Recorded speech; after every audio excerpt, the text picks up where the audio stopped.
élection locale yi exactement est-ce que on a une période bu ñu koy xaar parce que ñu fàttali ni délai yi mi ngi rapproché wu. waaw effectivement délai yi mu ngi rapproché wu mais foofu quand même yoon la ñu leeral. amoon na rencontre bu amoon entre le ministre de l'Intérieur et de la sécurité publique ak acteurs politiques yi soo xoolee rencontre boobu duggoon nañ ci question yi yëpp mais il va falloir que ñu ñëwaat ci texte yi.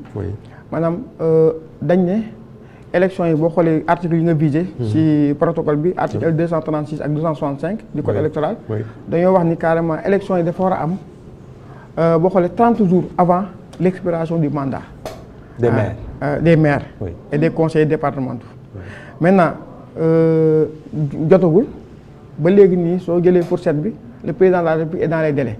parce que moom rek mooy jël décret bi fixer la date des élections. Maintenant délai boobu noonu tënkuñu ko ci période contrairement ak yenn opération yi nga xamante ne comme arrêté fixant par exemple la caution dañ naan carrément 90 jours avant la date du scrutin. da nga war a fixer quand même jël arrêté bi fixer caution yi. mais bii par contre président de la République am na fourchette pour jël décret bi léegi nag ñun en fonction de ce décret là la ñuy prévoir opération de révision exceptionnelle bi. parce que également dina am révision exceptionnelle. boobaa ci décret moo koy prévoir comme ni nga ko waxee sànq. pour ñu jëm ci enrôler les nouveaux électeurs ak dérouler les autres opérations du processus électoral avant élection yi. donc il y aura encore une révision exceptionnelle. Effectivement. su ñu jëlee décret bi. automatiquement fixer la date des élections puisque léegi ñu dugg nañ carrément ci année électorale bi. naturellement dañuy ubbi révision exceptionnelle des listes électorales. Ok. Est-ce vrai que les élections coûtent trop cher pour l'État? élection daf li muy laaj xaalis dafa bari quoi. Bon loolu nag c'est vrai que c'est pas une question simple. Parce que c'est relatif. amaana fii mën nañu ne dafa cher. Récemment def naa ay mission de benchmarking par rapport aux réformes issues du dialogue national. Mais am na ñoo xam ne li ñuy dépenser ñu dépensé ñu ko ci élection. Alors que ces pays là on est réputé être bon entre guillemets plus démocratique. Sénégal dañu naan victime démocratique mais ñun li ñuy déplacer ci moyen. amaana ñu déplacer ko ci moyen en termes d'élection. Maintenant réforme yi ñu indi en termes de rationalisation des coûts. Accord bi yi am sur le bulletin unique par exemple. mën na bokk ci favoriser en tout cas la rationalisation des dépenses en matière électorale. Sur le bulletin unique ñuy fàttali DGE waxoon nañ ni bu ñu ko defoon par exemple en 2024 c'était estimé à une économie de 8 milliards. Oui. Et c'est quand même conséquent. C'est conséquent mais xam nga le code électoral dañuy faral di wax le code consensuel de 92 de Kéba Mbaye. dafa am esprit bu ko mos a animé mooy consensus. D'ailleurs sax damay dégg bon nous en tant que juriste dañuy dégg ñu naan non le code Kéba Mbaye ba léegi alors que code Kéba Mbaye bi sur le plan juridique abrogé nañ ko depuis 2012.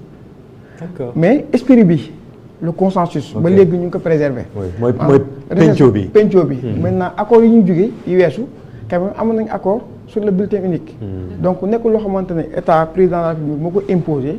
Bien vrai que légitimement aussi mën na jël initiative. Est-ce que ñëpp d'accord nañ ci bulletin unique bi quand même. Parce que il y a quelques voix qui s'élèvent aussi am na ñoo xamante ni ci monde politique bi c'est vrai dialogue bi wax nañ ci mais ba tey c'est pas des fois nga dégg ñoo xamante ni nawlawuñ ko par exemple recevoir nañ fii Modou Diagne Fada je pense pas qu'il était lui pour le bulletin unique.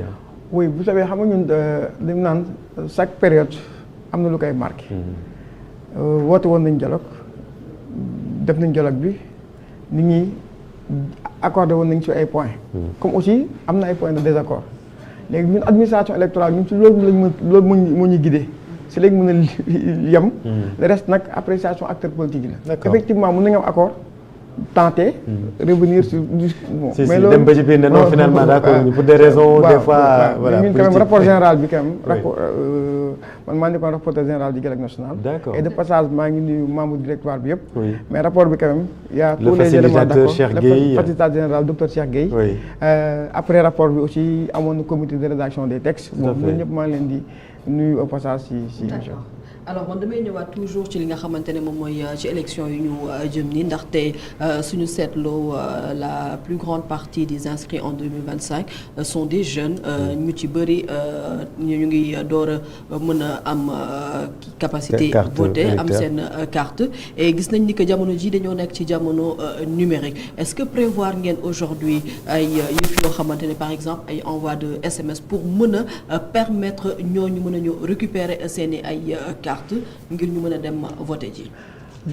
question bu am solo la parce que man étant chargé de la communication lu ñuy bàyyi xel la tous les jours mais avant sax innovation yooyu nga ñuy suggérer en réalité am nañ dispositif bu ñu mettre en place le site de la DGE d'abord en tant que tel qui est un site très performant toutes les informations relatives au processus électoral di nga ko fa fekk beneen bi aussi centre d'appel bi joignable gratuitement au 800 00 2017. loo soxla boo wootee ñu répondre la question yi. Le site est performant mais est-ce qu'il est sécurisé parce qu'il y a ces problèmes-là ces derniers temps les attaques cyber. Oui en fait bon question boobu c'est une question qui transcende en fait les structures de l'État en tant que tel pris isolément. parce que question boobu en réalité bon peut-être sur le plan plus global État. mën na si jël ay matuwaay. parce que gis nañ si entité yu bëri yu ñu attaqué. mais quand même li ñu dul faral di wax souvent aussi entité yi aussi dañuy prévoir. que attaques yooyu mën na am soo amee si quelle est la capacité de résilience de la structure. mais par contre par rapport à cette question. bi nga wax ni bon ñu ngi prévoir maintenant dans les perspectives SMS. puces yi nga xamante ne pour alerter les électeurs que sa carte disponible na telle commission boo fa demee di nga jot sa carte. sur les réseaux sociaux sur les réseaux sociaux ñu ngi ci am nañ page Facebook ak page X ancien Twitter. TikTok non. TikTok pas encore. Pas encore. Tout le Sénégal est très actif sur TikTok. c'est ça. TikTok c'est the place to be. C'est ça. Et où en sommes-nous tey avec la consolidation du fichier électoral ça aussi c'est un débat boo xamante ni à chaque fois dafay ñëwaat. En tout cas du côté aussi des acteurs politiques est-ce que am nañ un droit de regard sur le fichier. boobu quand même yoon la ñuy def précision par rapport à la question. parce que en réalité boo xoolee la consolidation c'est à la suite de la révision. xam nga révision dañ ne du 1er février au 31 juillet. les femmes pendant la révision dafa am lu ñu naan le contentieux de l'enrôlement. ku d'accordul ku ñu réfugié nga dem saisir le tribunal d'instance. maintenant bu loolu jeexee aussi dafa am loo xamante ne moom la ñuy def maanaam dañuy def la publication provisoire. après traitement quoi des listes de mouvement. xam nga suñ ko defee pare.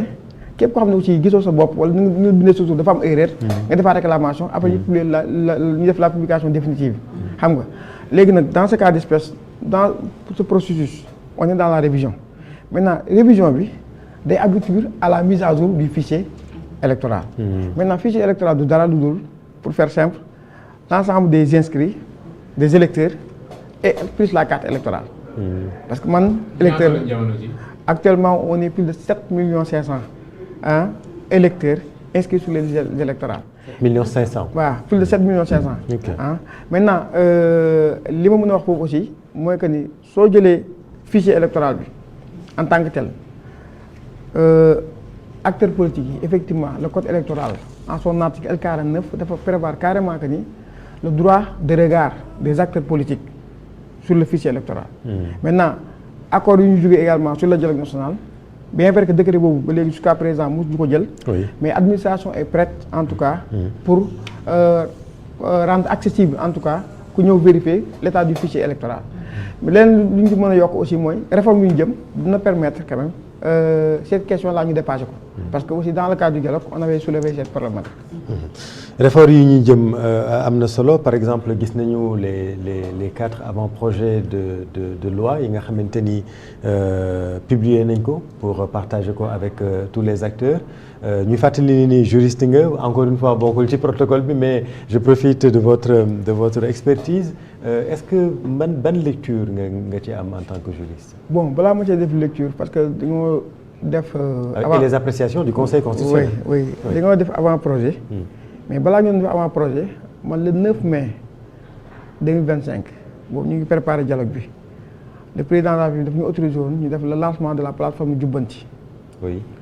population bi ñëpp jot ci def seen input TDR yi wax seen observation ci système politique bi nu mu war a demee. donc logique pour logique suñu demee ba texte yi jeex. président de la République su ko débattee sur la place publique. ku nekk mu nga joxe sa xalaat. comité bi ñu si nekk am nañ honneur ak privilège. ñu désigné comme membre du comité on est 10 personnes. on n'est pas certainement les plus sassants am na ñu gën a xam.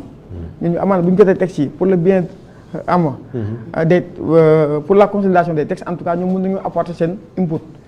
te loolu la demee bu ñu publier avant projet texte yi te 4 avant projet sur la révision de la constitution sur le code électoral. sur la cour constitutionnelle et sur la loi sur les partis politiques. maintenant comité boobu quand même ma jaajëfal leen parce que ñi fa nekk am na acteurs de la société civile yi fa nekkoon. docteur Cheikh Gueye. Mamadou Seck.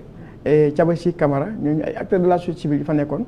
d'éminents en tout cas fonctionnaires juristes le directeur de cabinet du conseil constitutionnel. le directeur général du centre de formation judiciaire monsieur Téliko. le directeur général des élections était le coordonnateur ainsi que le directeur des opérations électorales. kon ñooñu et le professeur Sidi Alpha Ndiaye Sidi Alpha aussi. le professeur qui vient de quitter la présidence de la République qui était le conseiller du conseil juridique. exactement du président de la République. waaw maintenant texte yooyu noonu ñooñu ñoo ci à part comité boobu nag.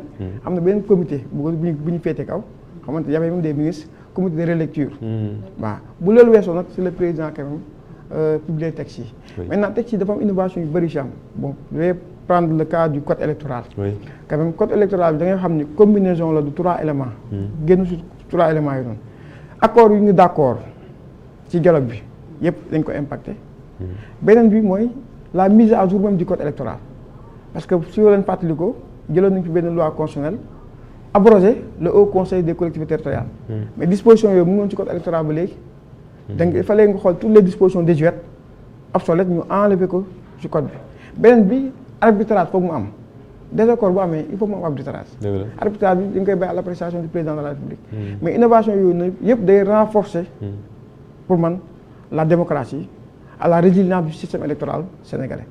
Et les appréciations du conseil constitutionnel. naka ngeen ko accueillir. bon loolu quand même je peux dire que peut-être c'est au niveau des services de la présidence qui seront plus à l'aise parce que c'est le président de la République qui avait saisi en tout cas le conseil dans ce sens. j'ai vu la décision gis naa comme ñëpp. xam nga ñu ngi ko gisee aussi conseil comme ni nga ko waxee sànq rek. su rendre avis sax. dañ koy bàyyi xel bu baax jël toutes les dispositions de parce que les services habilités ont déjà pris en compte toutes les remarques du conseil constitutionnel. mën a comprendre autant de temps ngeen jël ko autant d'expertise autour de ces textes conseil bi ñëw jël big rouge li mu rëdd bari na de. waaw foofu aussi damay gis des fois conseil bu rendre décision. ñii non gagné nañ opposition bi ñii non ku nekk di interpréter quoi. alors que le conseil est dans son rôle xam nga. soo xoolee la mais le conseil il tranche non. oui maintenant boo xoolee par exemple la constitution c'est le pouvoir conscient. il est souverain. le conseil bon depuis lors sa jurisprudence du ko def contrôle de constitutionnalité des lois constitutionnelles. maintenant le constitution bi ni ñu koy modifier quand même dañ ko prévoir dans la constitution. bu fekkee législateur bi respecté ko quand même dañ leen koy delloo ne leen carrément auteur bu modifier constitution laa bu wax le pouvoir conscient bu koy respecté ko da koy delloo. léegi nag fii avis lañ ko laaj. avis par rapport buy def avis day def par rapport à l'esprit général de la constitution. jox ko ay réserves am ay remarques am. yam foofu léegi nag puisque texte bi jàllul demagul assemblée. wala demagul référendum xamagul ma voilà le président di adopté. xam nga mais au moins c'est une chance. que le conseil se prononce. avant toute polémique. nga mën ko jël nga dugalaat ko. xam nga comme c'est exagéré de se dire que ok le travail n'a pas été. de qualité. non en fait dama dire que des fois bon appréciation day baax à la va-vite. parce que ñun on a travaillé presque 4 mois ci texte yi dañu wàcc ay 22 heures. léegi ñu ngi travaillé ci texte yi amaat comité de lecture bu travaillé encore ci texte yi yow amoo autant de temps. nga lire soit benn partie wala benn article nga jox ci une appréciation globale des textes. xam nga aussi ça peut biaiser un peu mais quand même comme ni ma ko waxee sànq rek on n'est pas les plus sageants. dañuy produire rek joxe. ni ngi joxe seen xalaat ñu renforcer ko pour l'intérêt du Sénégal. te loolu rek moo ci am solo. maanaam muy conseil muy acteurs institutionnels yi muy non institutionnels ñëpp ñu joxe seen xalaat ci texte yi c'est pour bien faire. pour bien faire dama ko positiver. ñu jël ko yokk ko moo gën te c'est extrêmement important. mu gën ñu jàllale ko mu jàll après mu nekk ay interprétation yu dul jeex. yu dul jeex quoi yu dul jeex. Sur la réforme quand même de la cour du conseil on veut passer à une cour constitutionnelle. Oui. En termes de prérogatives lan ngeen ci viser comme changement parce que débat bi fi amoon en 2024 mooy bu conseil constitutionnel parce qu'on dit dans la constitution que les décisions du conseil ne sont susceptibles d'aucune voie de recours.